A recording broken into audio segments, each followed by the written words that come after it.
Pacho arrive en décembre.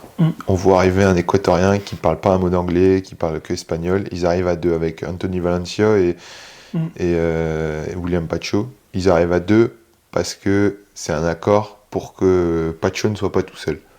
Et donc du coup, il arrive et on se dit mais c'est quoi ce joueur? Pas mal physiquement, mais avec ses pieds c'était vraiment pas trop ça. Les premiers entraînements, on se dit ouais, c'est spécial. Il parle pas un mot d'anglais, pour s'intégrer c'est quand même compliqué. Il a un grand smile, il est toujours souriant, mais voilà.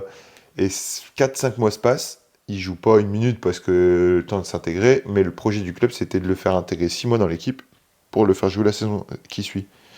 Et il a fait un match en fin de saison en tant que défenseur central, il rentre, et là, à Bruges, donc chez le champion en titre, et là, il est étonnant. Et la saison suivante va commencer, et on nous annonce Van Bommel arrive cet été-là, et le projet, c'est de mettre Pacho titulaire avec Toby Alderweireld en défense centrale. Et donc, un peu dubitatif, parce que Pacho, qui avait très peu joué la saison d'avant, je me dis, bon, ça va. Et finalement, c'est la meilleure défense que j'ai eue entre l'expérience de Toby Alderweireld, qui est plutôt discret en dehors d'un terrain, mais leader de par son charisme et son physique, sa technique, et Pacho qui était surpuissant.